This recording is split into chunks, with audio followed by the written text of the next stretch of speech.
안녕, 독해력 끓여 먹는 곰국 곰티야. 6월 모의고사 과학 지문 쉬웠어? 어려웠어? 하위권 친구들은 굉장히 어려워했을 거야. 왜? 과학 지문을 푸는 방법을 모르니까 대충 읽고 틀리거나 아니면 시간이 부족해서 다 찍었거나 읽어도 이게 뭔 소리지? 이게 왜 나오지? 이거 뭐야 이거 하고 이렇게 푸는 애들이 태반이었을 거야. 그래서 화면 한번 보자. 화면을 보면은 이번에 15, 16, 14번이 탑 15야. 놀랍게도 과학 지문에서 어휘 문제를 제외한 모든 문제가 가장 많이 틀리는 오답으로 선정됐습니다. 이 말은 뭐야? 하위권 애들은 과학 지문을 건들 수조차 없는 거야. 그러면 우리 친구들이 과학 지문을 어려워하는 이유를 두 개 알려줄게. 첫 번째, 국어 못하는 친구들은 어, 보통 음, 과학을 잘 안 해. 그러다 보니 사탐을 하잖아, 사탐. 근데 사탐은 사실 비문학 풀 때 많은 도움이 되지 않아. 그러다 보니까 그 이유는 뭐냐면은 우리 핵심 소재가 와닿지가 않아. 배경 지식이 없어. 그러다 보니까 소재가 익숙하지 않으니 글을 읽는 것 자체가 너무 어려운 거야. 그러면 우리 친구들이 물어볼 수 있겠지. 아, 그럼 과학 공부해야 돼요? 됐냐고. 그러면 안 돼. 핵심 소재가 어려우니까 간단하게 읽어야지. 어떻게? 독해력 끓여 먹는 곰국의 10가지 논리 패턴으로 쉽게 읽을 수가 있어. 그리고 두 번째는 과학 지문 자체를 못 읽어, 그냥. 어? 정리하는 법을 몰라. 그래서 오늘 정리하는 법까지 같이 해볼 거야. 아니, 봐봐. 14, 15, 16을 연달아서 틀렸다는 건 이건 그냥 과학 지문이 아예 잘 모른다는 거야. 근데 심지어 봐봐. 오답률이 45%, 40%, 36%야. 이거 뭐야? 하위권 애들은 그냥 못 맞힌다는 거야. 응? 근데 왜 상위권 애들은 잘 맞힐까? 내가 그 비밀을 아주 간단하게 알려줄게, 오늘. 그래서 이런 10가지 패턴이 있지만 오늘은 과학 지문을 풀기 위해서 두 가지 패턴만 공부를 할 거야. 첫 번째, 반복 패턴이야. 내가 이렇게 재진술이라고 적어놨는데, 우리 친구들이 계속 반복해서 하는 얘기는 어떤 의미를 갖고 있을까? 중요하다는 거야. 근데 중요한 얘기를 계속 같은 말로 얘기하면 좀 재미가 없지. 그래서 어떻게? 다른 단어로 바꿔서 같은 의미를 나타내는 말을 우리는 재진술이라고 해, 재진술. 네, 그러면 그 다음, 인과관계, 인과관계. 우리 친구들이 인과관계가 나오는 건 알고 있어. 근데 인이랑 과가 뭘까? 인은 원인이겠죠? 과는 결과지. 이 말인즉슨 뭐야? 원인과 결과를 정리해 두지 않으면 과학 지문은 그냥 풀지 마. 그냥 찍어. 인과관계를 정리하지 않고서 하위권 친구들은 문제를 풀 수가 없어, 그냥. 그게 뭐, 수치가 보여주잖아, 지금. 하위권 애들만 다 틀렸잖아. 45%, 40%, 36%지. 이 말은 뭐야? 3등급 애들부터는 그냥 다 틀렸다는 거야, 그냥. 응?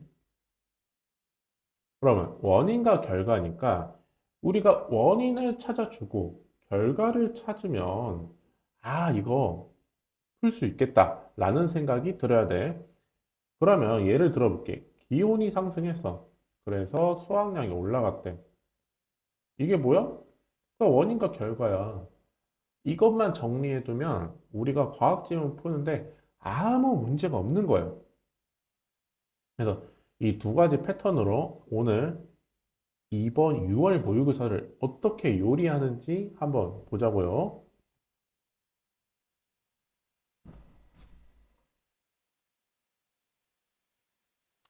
그 전에 연습용으로 한 지문 먼저 할게요. 2015년 6월 모의고사 과학 지문인데 우리가 과학에서 중요한 게 원인과 결과라고 했잖아. 그 원인과 결과를 어디서 찾아요? 문제에서 찾을 수 있어. 선지에서 찾을 수 있어. 오케이? 그러면 우선 여기 27번 우리는 이 부분을 발문이라고 합니다. 발문. 발문이라 하면은 내가 너한테 문제를 던지는 거야. 근데 우리 이거에 대한 명칭도 잘 몰랐지? 처음 들어볼 거야. 근데 이름을 지어주지 않으면 기억 속에 남을 리가 없어. 그래서 27번 발문에 나오는 단어는 무조건 메인 키워드야. 그러니까 여기 열 처리는 아주 중요한 거겠죠? 그래서 보기에 아마 원인과 결과가 있을 거야. 선지에 원인과 결과가 있을 거야. 그러면은 이 지문은 보기가 간단하게 되어 있으니까 아마 여기에 변수가 있겠지? 그럼 한번 같이 읽어보자. 같은 양의 원유가 담긴 세 개의 병이 있다. 아, 양은요, 변수가 아니에요. 왜? 다 같다고 했으니까. 그리고 이 중 한 병에는 미생물 A, 다른 병에는 미생물 B, 다른 곳에는 미생물 C가 각각 1000개 들어있대. 그러면은 개수도 변수가 아니겠구나. 그러면은 변수가 하나 있어. 뭘까? 고민해보자. 도대체 이 한 줄에서 어떤 변수가 있었지? 눈치 빠른 친구들은 알아차렸을 거야. 바로 미생물의 종류. 왜? 굳이 왜 A, B, C로 나누냐고. 왜? 미생물의 종류에 따라서 결과값이 바뀌겠지. 그리고 각 미생물의 열처리 온도 및 D값과 Z값인데 D값과 Z값은 밑에 살짝 보면은 50초지. 그럼 뭐야? 온도랑 시간이네. 여기서 세 가지의 변수가 있어. 아, 우리가 열 처리를 할 건데 여기서 세 가지 변수가 뭐였어? 시간, 온도, 그다음에 미생물 종류. 그러면은 1번 선지. 아, 잠깐. 우리 다시 복습. 열 처리를 할 건데 세 가지 변수가 시간, 온도, 미생물 종류야. 그래서 선지 한번 읽어볼게. 미생물 종류, 온도, 시간. 미생물 종류, 온도, 시간. 미생물 종류, 온도, 시간. 미생물 종류, 온도, 시간. 미생물 종류, 온도, 시간. 온도, 시간. 평가원에 있잖아. 선지를 낼 때조차 그냥 내는 게 아니야. 분명히 기준이 있다. 그게 뭐야? 과학 지문에서는 원인과 결과야. 원인으로 문제를 낼 수밖에 없다. 근데 하위권 친구들은 이걸 몰라. 그리고 내가 장단컨대 상위권 친구들조차 그냥 읽히니까 푸는 거지 이것까지 신경 쓰는 친구는 아마 없을 거야. 그러면 26번까지 한번 읽어볼게. 26번. 원유는 부패나 질병을 유발하는 유해 미생물이 성장하기에 좋은 조건을 가지고 있다. 그럼 이거 안 좋은 상황이지. 우리는 안 좋은 상황을요, 문제점이라고 해. 그러면 문제점이 있으면 당연히 해결책이 나와야 되겠지. 근데 우리는 해결책을 알고 있다? 뭘까? 열처리야. 왜? 해결책이 문제로 나오겠지. 그러니까 사실 27번 이 선지, 아, 27번의 발문 자체가 해결책에 대한 발문이었던 거야. 안 믿긴다고? 글을 읽어보면 나와. 그 다음, 2번 선지, 우유의 유통기간을 1개월 이상 늘리려면 원유를 초고온 처리법으로 열 처리해야 된다. 근데 우리가 변수가 온도랑 시간이었지. 그러면 초고온 처리법이 나왔어. 그러면은 우리는 상식상 뭐가 나와야 될까? 어? 바로 저온에 관한 얘기가 나올 것 같아. 그래서 4번 선지 한번 읽어볼게. 원유를 저온살균법. 초고온 처리법의 반대는 저온살균법이었구나. 근데 우리가 온도밖에 안 썼지. 그 이번에 시간을 한번 써볼까? 5번. 초고온 처리법을 사용하면은 저온 순간살균법이야. 순간이 뭐지? 시간에 대한 변수입니다. 그러면은 우리가 그래프뼈대를 만들 수 있겠습니다. 뭐야? 문제점은 부패야, 부패. 부패나 질병. 해결책이 뭐야? 열처리겠지? 이에 대한 세 가지 변수가 뭘까? 미생물, 종류, 온도, 시간인데 우리는 열 처리의 세 가지 방법을 이미 알고 있어. 첫 번째, 저온. 그다음에 시간 변수가 추가된 저온 순간. 다음에 온도 변수를 바꾼 초고온 처리법. 이게 과학 지문의 처음이자 끝이야. 이걸 만드냐 못 만드냐 싸움인데 어, 이번에는 6월 모의고사로 한번 해볼게. 아찔하지? 지금 이 질문 또 막, 막 어지러워. 어떻게 해야 돼? 내가 알려준 대로 한번 해보자고. 딱 끝으로 가. 어? 우리가 뭘 만들어야 되지? 인과관계를 찾아야 되는데, 원인과 결과를 어떻게든 찾아야 돼. 한번 찾아보자. 16번. 윗글을 바탕으로 보기에 대한 내용을 가장 적절한 것은. 근데 딱 봐도 이거는, 아, 뭔가 구체적인 상황이야. 우리는 이거를 예시라고 하는데, 이거 예시니까 읽지 말자. 1번 선지 한번 가보자. 우리가 중요한 거는 계속 반복한다 했잖아. 그러면은 반복 패턴으로 한번 찾아볼게. 구입 당시 빨간색 잉크의 온의 소르게 수와 달리 구입 당시 파란색 잉크의 온의 소르게 수. 온의 소르게 수는 원인 아니면 결과겠구나. 잡았다, 요놈! 해야겠지. 그럼 얘가 원인인지 결과인지만 찾으면 되겠죠? 2번 선지, 빨간색 잉크에 첨가제를 넣어 인쇄가 문제없이 이루어졌다면 첨가제를 넣어, 첨가제가 반복됐네? 근데 첨가제를 넣었더니 온의 소르개수가 더 커졌대. 그럼 이 말은 뭐야? 아, 온의 소르개수는 있잖아. 결과였던 거야. 왜? 첨가제를 넣었더니 커졌대잖아. 그럼 뭐야? 얘가 결과지. 원인은 첨가제. 그럼 앞으로 온의 소르개수를 바꾸는 건 다 원인이겠죠? 3번 선지. 파란색 잉크의 점도와 표면 장력은 유지한 채 밀도를 2배로 높이고 지름을 반으로 줄인다면 온의 소르개수는 변함이 없겠군. 그럼 결과를 바꾸는 애들이 나온 거야, 지금. 점도, 표면 장력, 밀도, 지름.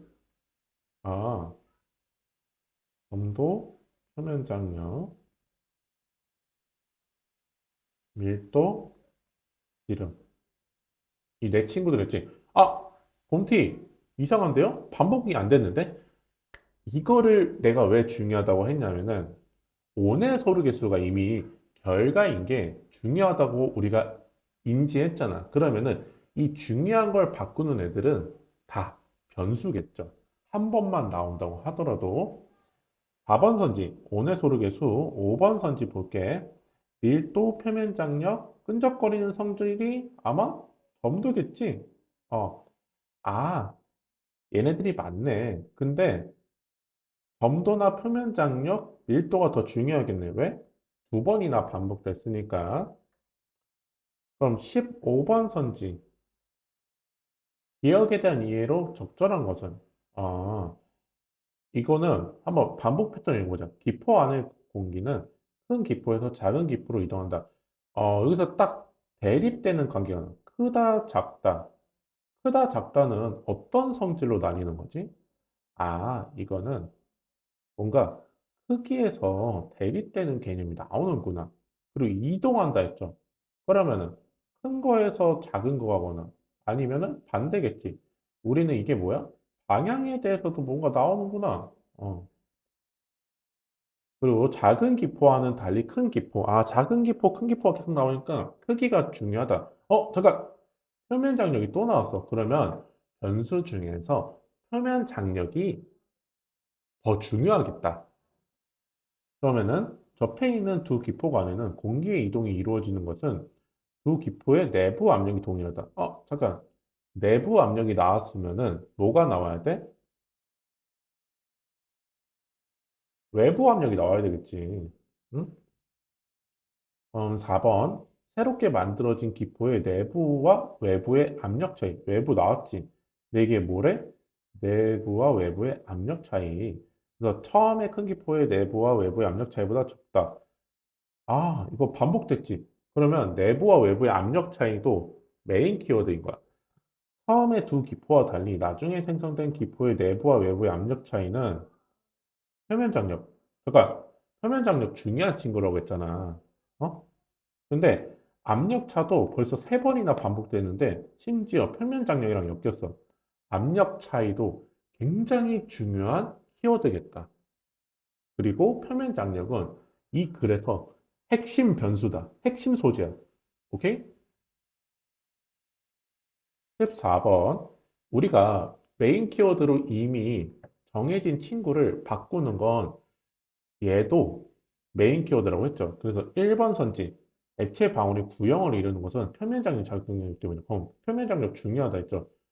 그럼 당연히 구형은 엄청 중요하네요. 왜? 표면 장력이 계속 나오잖아. 근데 얘 때문에 구형이 된대. 그리고 2번 선지도 마찬가지야.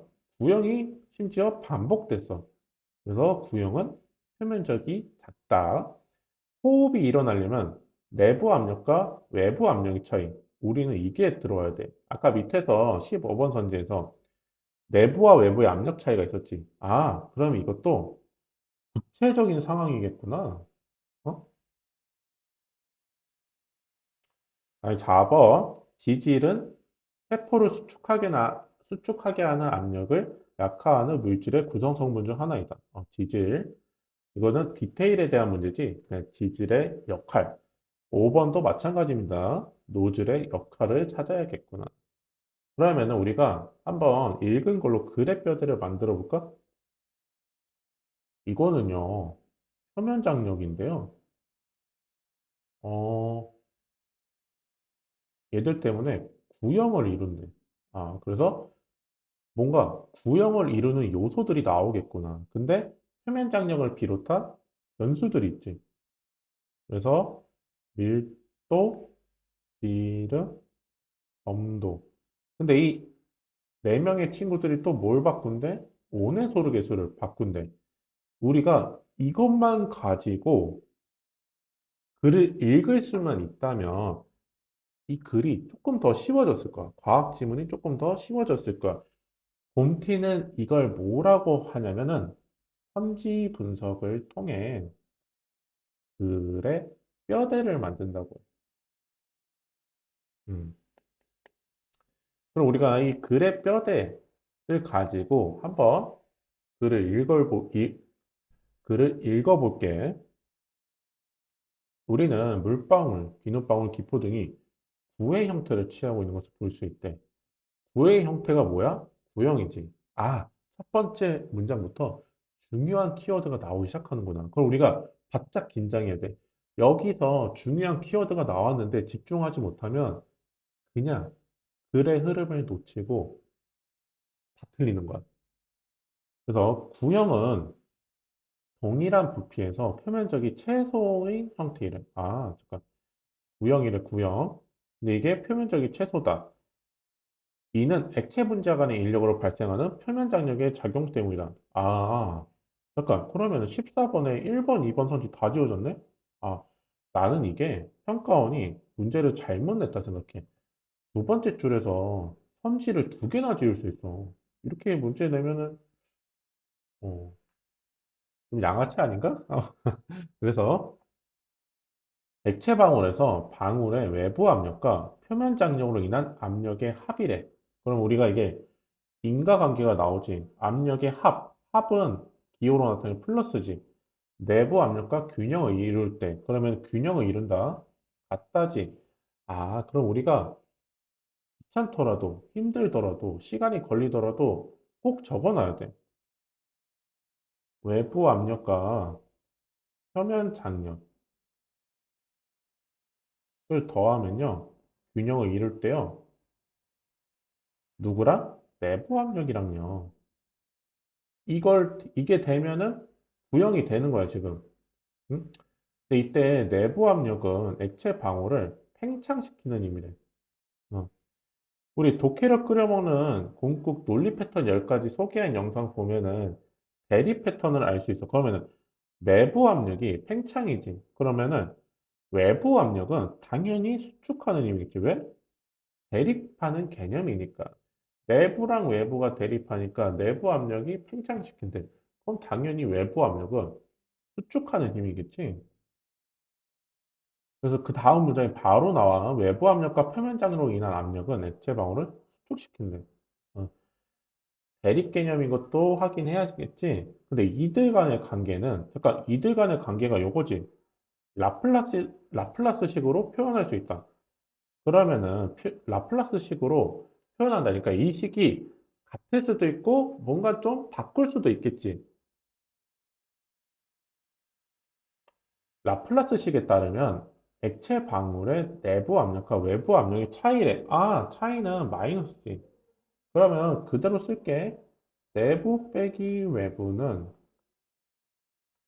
구형의 액체 방울에서 표면 장력의 정비례하고 액체 방울의 반지름을 반비례한다. 근데 우리가 이 정도는 할 수 있어야 되지. 왜? 라플라스식이 뭐야? 아, 이항한 거구나. 외부 압력을 우측으로 넘긴 거야. 그러면 이게 어떻게 돼? 내부 빼기 외부는 표면 장력이구나. 이게 라플라스식이었던 거야. 그리고 이거에 대한 인과관계가 또 나오지. 표면 장력이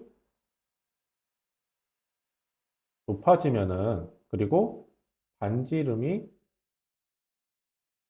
낮아지면은 압력 차이는 커진대. 아, 하면은 정말 좋겠지만 우리 친구들이 이해하지 못했겠지. 그래서 천천히 설명을 해줄게. 내부 빼기 외부가 표면 장력. 이게 라플라스 식인 것까지 정리가 돼야 돼. 근데 갑자기 왜 표면 장력이 정비례할까? 왜? 좌변과 우변이 같잖아. 그럼 내부 빼기 외부 압력 차이가 5에서 10으로 늘어났어. 그럼 당연히 우변에 있는 표면 장력도 5에서 10으로 늘어나야 되지. 우리는 이걸 무슨 관계라고 하죠? 정비례 관계야. 그리고 반지름은 아직 잘 모르니까 그냥 반지름은 반비례하니까 이것만 정리해 두면 되는 거야. 오케이? 근데 이 과학 지문에서 첫 번째 문단을 이해하지 못하면 그냥 이 문제 풀지 마. 어? 첫 번째 문단조차 이해할 생각이 없으면 이 질문은 끝난 거야. 그 이유를 이제 알려줄게.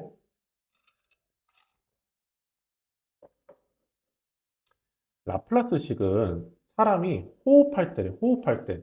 그러니까 앞에는 첫 번째 문단 있잖아. 추상적이야.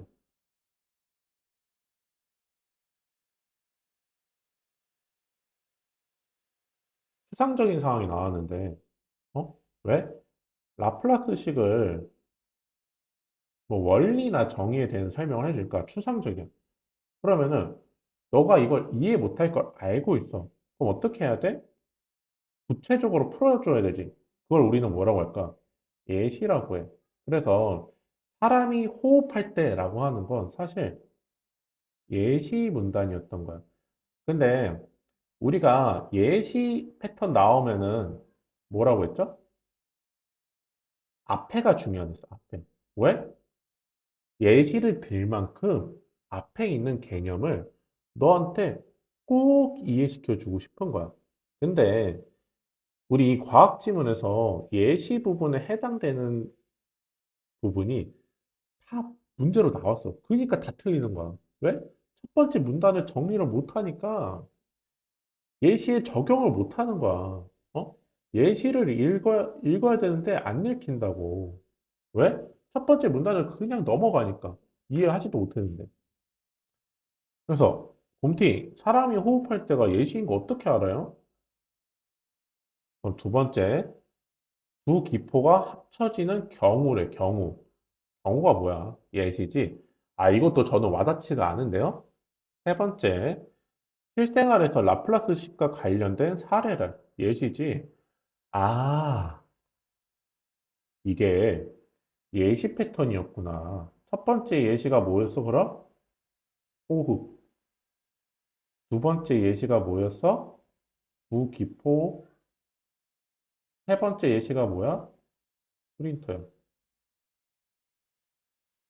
이게 보였어야 이 과학 지문이 굉장히 쉽게 읽힌 거야. 이거를 캐치해야 내가 이 지문을 풀 수가 있다고요. 오케이? 그러면 우리는 앞으로 반복 패턴을 대진술로 읽어볼게요.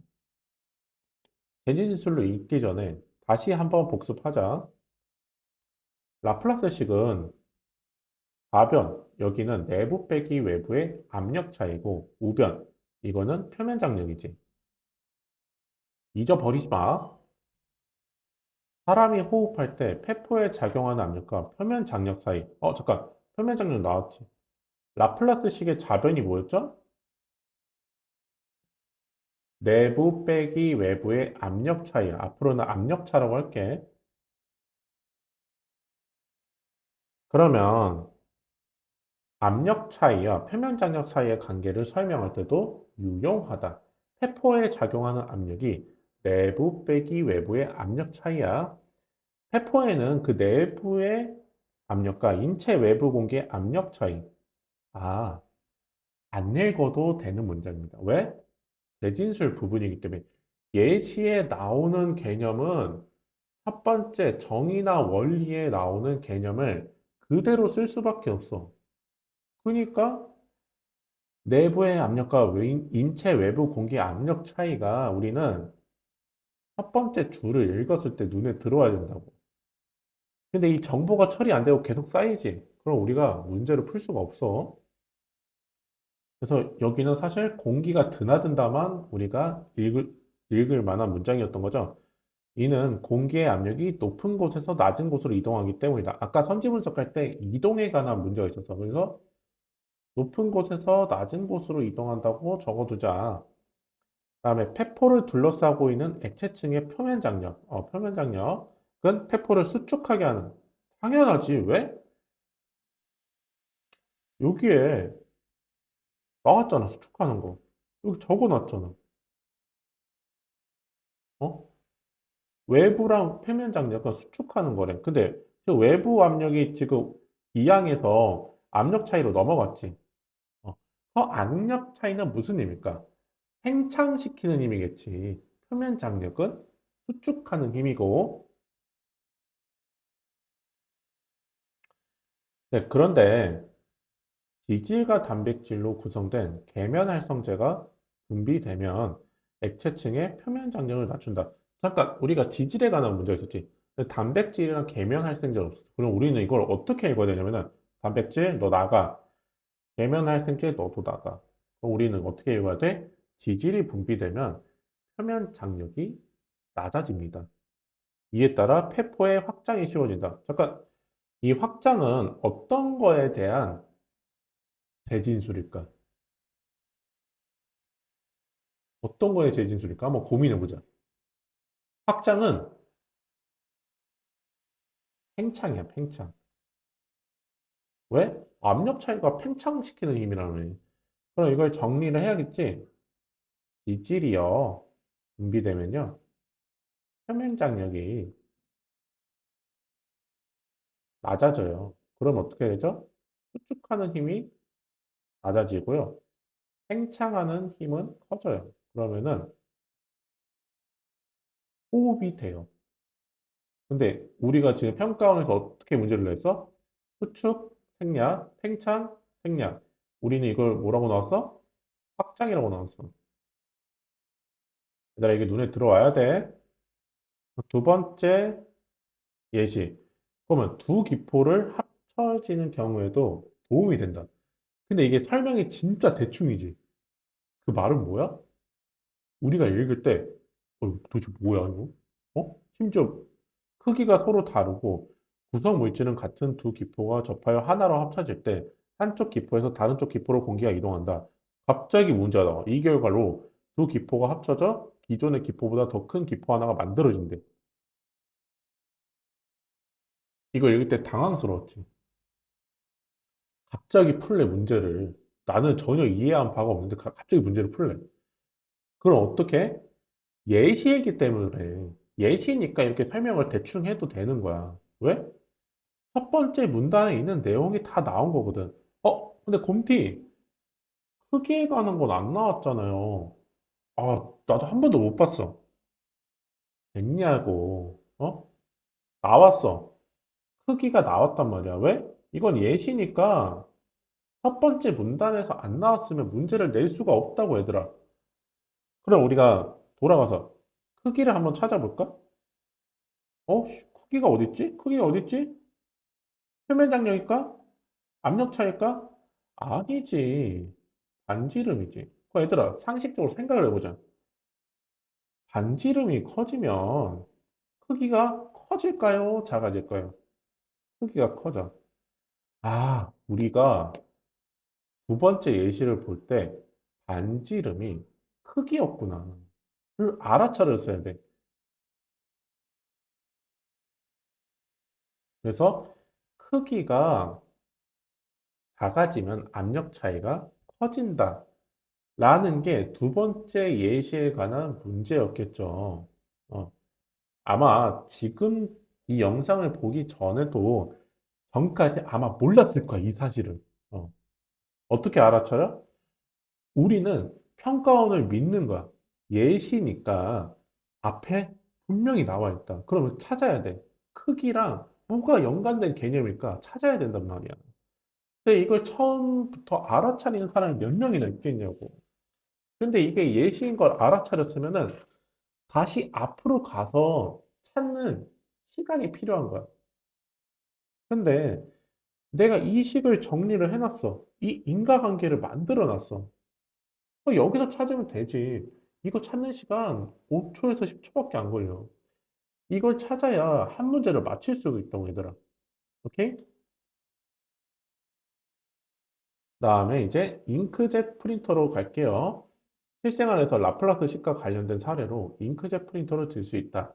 잉크젯 프린터에서는 분사 장치의 노즐을 통해 잉크가 분사된다. 노즐의 역할이 나왔죠? 이때 분사된 잉크는 공기 중에서 방울의 형태, 우리는 이걸 어떻게 읽어야 돼? 구형. 이 잉크 방울, 구형은 종이에 도달한다. 라플라스식에서 알 수 있듯이 이때 구형의 잉크 방울에서도 내부 압력은 외부 압력보다 높다. 아마 이 문장도 내가 보기엔 문제 맞힌 애들도 이게 왜 나왔는지 모를 거야. 이게 갑자기 뜬금없이 나올까? 평가원이 갑자기 미쳤을까? 아니에요. 평가원은요, 정말 지독하게도 계산적이야. 이런 부분을 다 계산하고 낸단 말이야. 난 이 문장을 보고 소름이 돋더라고. 왜? 내부 압력은 외부 압력보다 높다. 이게 과연 읽혔던 친구가 있었을까? 거의 없다고 생각해. 이게 뭔 내용이냐면은, 잠깐 라플라스 식으로 돌아가 보자. 라플라스 식의 지금 좌변을 보면은 내부 압력 빼기 외부 압력이지. 그러면 이 식이 성립하려면은 내부 압력이 높아야 될까? 외부 압력이 높아야 될까? 당연히 내부 압력이 높아야겠지. 그 말이 뭐야? 이 문장이었던 거야. 내부 압력은 외부 압력보다 높다. 이 문장은요, 라플라스 식의 성립 조건이었던 거야. 와. 근데 이거를 예시 맨 끝 문장으로 슬쩍 끼워 놓은 거야. 그러니까 어떻게? 우리 친구들이 읽을 수가 없는 거야. 당황스럽거든. 갑자기 이게 왜 나오는 거야? 왜? 일단 여기서 1차 멘붕. 아니, 갑자기 왜 여기서 문제가 나오는 거지? 근데 갑자기 여기서도 마찬가지야. 아니, 내부 압력이 갑자기 왜 더 높대? 어? 우리는 지금 압력 차이도 겨우겨우 읽고 있는데? 아니야. 라플라스식의 성립 원리였던 겁니다. 그래서 구형의 잉크 방울이 형성되는 것만으로 인쇄가 제대로 이루어지는 것은 아니다. 잉크 방울이 노즐에서 나와서 목표 지점은 뭐였지? 종이였겠죠? 종이에 얼마나 안정적으로 도착하는지 정도는 온해소르기수래. 근데 우리 온해소르기수가 뭔지 알고 있어. 이게 뭐였지? 결과였죠. 그러면 당연히 변수들이 쭉쭉쭉쭉쭉 나오겠지. 그럼 우리는 체크해 보자고요. 온해소르기수는 잉크의 점도, 표면 장력, 밀도, 노즐의 지름에 의해 결정된다. 점도란 끈적거림 정도를 말하면 액체가 끈적할수록 점도가 크다. 그러면은 지금 점도에 대해서 관계가 나왔고, 근데 우리가 궁금한 건 뭐야? 온해소르기수지. 그래서 점도가 클수록 크고, 잠깐 여기서 끊자. 그럼 클수록 크고는 우리를 뭐라고 해? 비례. 잉크의 표면 장력, 밀도, 지름 이 세 값의 곱이 클수록 작대. 우리는 이걸 뭐라고 하죠? 반비례라고 해. 그럼 얘를 옆에다가 슬쩍 정리해놔야겠지. 점도가 올라가면요, 온의 수르계수가 커져요. 근데 새 값의 곱과는 반비례하니까 곱이 작아지면은 온의 수르계수가 증가해요. 이거 문제 나올까 안 나올까? 우리 친구들이 더 잘 알잖아. 나와. 응? 다음에 따라서 이러한 요인들의 알맞게 조절함으로써 안정적인 인쇄가 가능하다. 알맞게라는 표현은 과학 지문에서 빈출 어휘고 우리가 한번 생각을 해보자. 우리 친구들이 우유 하나를 타 먹을 때 제티를 보통 몇 개 넣어? 한 개 넣지, 한 개. 그럼 내가 물어볼게. 왜 두 개 안 넣어? 너무 달잖아. 그래서 한 개만 넣는 거야. 야, 그러면 반 개는 왜 안 넣어? 밍밍하잖아. 그러니까 우리는 알고 있어. 알맞게 하나만 넣어야 돼. 그래서 이 알맞게라는 표현이 나오면은, 아, 너무 커서도 안 되고, 너무 작아도 안 되는 거야. 그럼 다음 문단에서 이 내용을 확인해 봅시다. 일반적으로 오늘 소르개수의 범위가 대략 0.1에서 1.0 사이래. 범위가 나왔다는 건 우리는 알고 있어. 왜?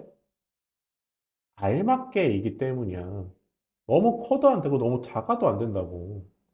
그래서 가령 점도가 커서 점도가 크면은 온의 소르개수가 커지겠지. 그럼 우리는 이걸 그냥 1.1이라고 할게. 이 범위보다 크게 되면 잉크가 노즐 밖으로 못 나온대. 아, 문제점이네. 이와 반대의 경우, 점도가 작아서 온의 소르개수가 작은 경우겠지. 그럼 우리는 이걸 0.01이라고 할게. 그냥 원치 않는 오염이 생긴대. 아, 그래서 온의 소르개수에 영향을 주는 내 요인, 여기 옆에 정리해 놔야죠. 안정적인 인쇄 가능 정도를 파악할 수 있다. 오케이. 그래서 이 지문은요, 음, 그러니까 인과관계를 그리고 반복 패턴을 알지 못하면은 풀 수 없었던 지문이라고 생각을 해. 그리고 예시 한 스푼까지. 그다음에 대립까지 알고 있었으면 참 좋았겠지. 근데 이 개념은 내가 10가지 논리 패턴을 정리한 영상이 있으니까 그거 꼭 보고 와. 어? 이렇게 정리를 해놨으면 과연 우리 친구들이 14, 15, 16 다 틀렸을까? 아, 난 그렇게 생각 안 하는데. 최소 두 문제는 맞힐 거라고 생각을 해. 어. 그래서 6월 모의고사 과학 파트 나는 이거면 진짜 A부터 Z까지 해설해줬다 생각하고 각자 문제 풀어. 그래서 풀고 나서 채점해 보고 전이랑 지금이랑 비교해 봤을 때 얼마나 내가 더 맞힐 수 있는지 한번 보고 지금 국어 하위권인 친구들은 이렇게 읽지 않으면 과학 질문 절대 못 읽을 거야. 수능 시험장에서 이 지문보다 더 어렵게 나오면 어렵게 나왔지 쉽게 나올 리가 없어. 과학 지문 한번 같이 부셔봤는데 도움이 됐으면 좋겠고, 댓글 남겨주면은 내가 원하는 지문을 좀 분석해서 또 갖고 올게.